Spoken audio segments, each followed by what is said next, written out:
ከባርሴሎና ጋር ካደረጉት ጨዋታ ቀደም ብሎ ራፊኒያ አንድ አስተያየት ሰጠ። ቀጣዩ የዓለማችን ሜሲና ሮናልዶ የሚሆኑት ያማልና ስቲቫኦ ናቸው አለ። ቸልሲ በዓለም የክለቦች ዋንጫ ጨዋታ ላይ ክፉኛ ተፈትኖ የነበረው ከፓልሜራስ ጋር አድርጎት በነበረው ጨዋታ ነው። ምንም እንኳን ያን ጨዋታ 2-1 ቢያሸንፍም የ18 ዓመቱ የፓልሜራስ የመስመር አጥቂ የቸልሲን ተከላካዮች ሲያምስ ውሏል። ያም ስቲቫኦ ነው። በዕለቱ አቻ የሚያደርገውን ጎል አስቆጥሮ የነበረ ቢሆንም የፓልሜራሱ ግብ ጠባቂ ዌቨርተን በራሱ ላይ አስቆጥሮ ቸልሲ ለግማሽ ፍጻሜ ያለፈ 2-1 አሸንፎ። ይሁንና ወጣቱ ኮከብ ስቲቫኦ የጨዋታው ኮከብ ተብሎ ተመረጠ። ውድድሩ እንደተጠናቀቀ ቸልሲዎች ከዓመት በፊት በ45 ሚሊዮን ፓውንድ አስፈርመውት ስለነበረ ውድድሩ እንዳበቃ ለሊጉ ብቁ መሆኑን አምነው ውሰት ውል ሳያራዝሙ ወደ ለንደን እንዲመጣ አደረጉ። ቸልሲን ከባርሴሎና ባገናኘው ምሽት በተከታታይ 53ኛ ጨዋታ ላይ ባርሴሎና ግብ እንዳያስቆጥር ከማድረግ በተጨማሪ 3-0 አሸንፎ ወጥቷል። ቸልሲ ደረጃውን አሻሽሏል። በቻምፒየንስ ሊጉ የጨዋታው ኮከብ ተጫዋች ተብሎ የተመረጠው ማርኮ ኩሬያ የስፔን የቡድን ጓደኛውን ላሚን ያማልን በሚገባ መልኩ ተቆጣጥሮ አምሽቷል። ለቸልሲዎች ትልቅ ስጋት የነበረውን ተጫዋች በመግታት ሚናው ከፍ ያለ ነበር። ቸልሲ በመጀመሪያው አጋማሽ ፔድሮ ኔቶ የመታው ኳስ ጁሊየስ ኩንዴ ነክቶ ተመልሶ መግባቱና የባርሴሎናው ካፒቴን ኡሩጓዊ ሮናልድ አራውሆ ከረፍት በፊት በሁለተኛ ቢጫ ካርድ ከሜዳ መውጣት የባርሴሎናን ሽንፈት አፋጥኖታል። ስቲቫኦ ከረፍት መልስ ኩባርሲን ፌንታ ሰርቶ ድንቅ ጎል ያስቆጠረ ሲሆን የዓለም እግር ኳስ አፍቃሪን እንዲያነጋግር ምክንያት ሆኗል። ተቀይሮ የገባው ሊያም ዴላፕም የቸልሲን ሶስተኛ ግብ አስቆጥሯል። አሰልጣኝ ኢንዞ ማሬስካም ያለ ትክክለኛ 9 ቁጥር ተጫዋች ለመጀመር የደፈሩ ሲሆን ፔድሮ ኔቶ ሐሰተኛ አጥቂ ሆኖ ጆአው ፔድሮ ተጠባባቂ ሆኗል። ቸልሲ እሁድ ከፕሪሚየር ሊጉ መሪ አርሴናል ጋር ለሚኖረው ትልቅ ጨዋታ መነሳሻ ይሆናል ተብሎ ይጠበቃል። የቸልሲው አሰልጣኝ ኤንዞ ማሬስካ ከጨዋታው መጠናቀቅ በኋላ ስለ ስቲቫኦ ተናገሩ። ጎሉ በጣም ጥሩ ነበረ። ራፊኒያ እንደተናገረው ነው። ምናልባትም በሚቀጥሉት 10 እና 15 ዓመታት ውስጥ ስቲቫኦና ያሚን ያማል ቀጣዮቹ ሜሲና ሮናልዶ ሊሆኑ ይችላሉ። ነገር ግን ሁለቱም 18 ዓመት ልጆች ናቸው። መደሰት አለባቸው። በየቀኑ ለማሻሻል መሞከር አለባቸው። ይህ ለነሱ በጣም አስፈላጊ ነገር ነው አሉ። ስቲቫኦ በበኩሉ በእግር ኳስ ሕይወቴ ልዩ የሆነው ጊዜ ነው ብሏል። በእርግጥ ፍጹም ልዩ ምሽት ነበረ። ሁሉም ነገር ለእኔ እንዲሆን ስላደረገው እግዚአብሔርን አመሰግናለሁ አለ። ከዚህ በኋላ ወደፊት ብቻ በቀጣይ እንደዚህ ያሉ ብዙ ተጨማሪ ጎሎች እንደማስቆጥርም ተስፋ አድርጋለሁ ብሎ ተናገረም። ኩኩሬላ ስቲቫኦ ያማልን በፍጥነት እየተከተለ እንደሆነ ይናገራል። ኩኩሬላ ለአማዞን ፕራይም ስፖርት እንደተናገረው ዋናው ልዩነት ምናልባት ስቲቫኦ በቅርቡ ወደ አውሮፓ መግባቱ ነው፣ ምናልባትም ከላሚን ያማል በጥቂት ዓመታት መቀደሙ። ነገር ግን ዛሬ ብዙ ስብዕናና ጥሩ ጥራት እንዳለው አሳይቷል ብሏል። ስቲቫኦ ያማልን በፍጥነት እየተከተለ ነው ወይ ተብሎ ሲጠየቅ አዎ፣ እሱ ልዩ ልጅ ነው። በመልበሻ ክፍል ውስጥም ጥሩ ሰዎች አሉ። ስለዚህ እሱን ልንረዳው እንችላለን ተስፋ አደርጋለሁ ብሏል። ስቲቫኦና ያማልን ንጽጽር እስኪ እንመልከት። ዘንድሮ በጉዳት የመጣ ያማል በርከት ባሉ ጨዋታዎች ላይ አልተሰለፈም።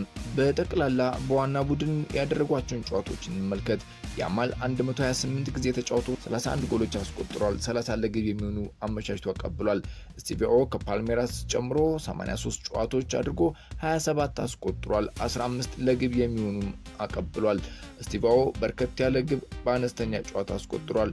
የዘንድሮ የውድድር ዓመትን ከተመለከትን ደግሞ ያማል በ15 ጨዋታ 6 አስቆጥሯል። 7 ለግብ የሚውሉ አቀብሏል። ስቲቫኦ ደግሞ 17 ጨዋታዎችን አድርጎ 5 አስቆጥሮ 1 አቀብሏል። ይሁንና የተጫወተው በደቂቃ ሲሰላ አነስተኛ ነው። ስቲቫኦ የስቲቫኦ ዕድሜ ያማልን በ3 ወራት ብቻ ይበልጣል። አሁን ሁለቱም 18ኛ ዓመት ላይ ይገኛሉ። ሁለቱም የግራ እግር ተጫዋቾች ሆነው የሚሰለፉት ግን በቀኝ መስመር የአጥቂ ክፍል ነው።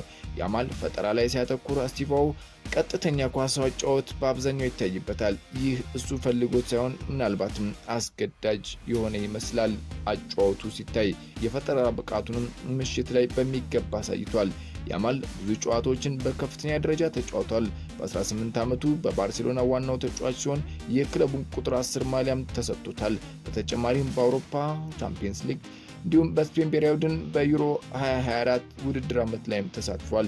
የእንግሊዝ ፕሪሚየር ሊግ አካላዊ ጥንካሬ አቅሙን እንዳይገድበው ስቲቫኦ የመጀመሪያ ፈተናው ነው። ላሊጋ እንደ ፕሪሚየር ሊጉ በአካላዊ ጥንካሬ ላይ አያተኩርም። ይህም ለያማል የፈጠራ ችሎታውን ለማሳየትና ለማጎልበት የበለጠ ነፃነት ይሰጣል።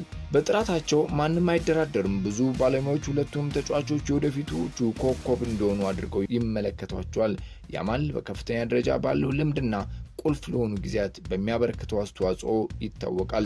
ስቲቫኦ ደግሞ በብራዚል የነበረውን ጎል የማግባት አቅሙን ቼልሲ ላይ ለማሳየት እየጣረ ይገኛል።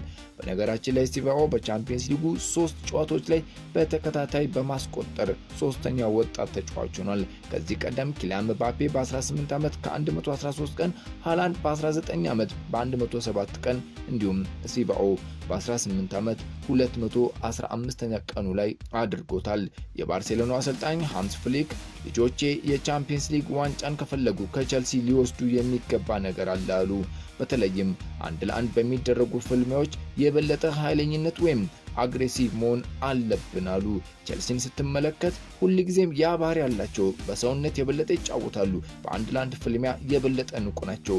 ይህን ነው እኔም ቡድኔ ውስጥ የምፈልገው ብለው ተናገሩ። አንዳንድ ጊዜ ኳስን ይዘን እንደምንቆጣጠረው እናስባለን፣ ግን እዚህ በቻምፒየንስ ሊግ እና በተለይም በፕሪሚየር ሊጉ ከሚጫወት በሰንጠረዡ ሁለተኛ ደረጃ ላይ ካለ ቡድን ጋር ስንጫወት ይሄ ብቻ አይደለም። ስለዚህ ትንሽ የበለጠ መታገልና የበለጠ በሜዳ ላይ ኃይለኛ መሆን ያስፈልጋል ብለው ከጨዋታው በኋላ በሰጡት ቃለ ምልልስ ላይ ተናገሩ። አሰልጣኝ ፔፕ ጋርዲዮላ 10 ተጫዋቾችን ቀይሮ ማስገባታቸው ስህተት እንደሆነ አምኗል። በኒውካስትል 2-1 በተሸነፉበት ጨዋታ ላይ ከነበረው ስብስብ 10ሩን ቀይሮ ገብቷል። በባየር ሊቨርኩዘን 2-0 መሸነፋቸው እስከ 8ኛ ደረጃ ያለውን ይዘው እንዳያጠናቅቁና ለደርሶ መልስ ጨዋታ እንዳይዳረጋቸውም ስጋት አለ። ይህ ባርሴሎናን ይመለከታል። በጣም ብዙ ለውጦች ብሏል ጋርዲዮላ። ምናልባትም ውጤቱን ሳይ ከመጠን በላይ ነው። ኃላፊነትን ወስዳለሁ፣ ነገር ግን ሁሉም እንዲሳተፍ ይፈልጋለሁ። እግር ኳስ ተጫዋች ስትሆን ለ5 ለ6 አሊያም ለ7 ጨዋታዎች ሳትጫወት ስትቀር ከባድ ነው። ግን ያንን ብዬ ከቋሚ አሰላለፉ ምናልባትም ከመጠን በላይ ለውጥ አድርጌያለሁ። ሁልጊዜም በጣም ጥሩ መሆንና ሁሉንም ማሳተፍ እወዳለሁ። ያ አልሰራም እና መቀበል አለብን። በህይወቴ ለመጀመሪያ ጊዜ ያደረኩት ስህተት ነው፣ ግን ከመጠን በላይ ነበር ሲል ገልጾታል።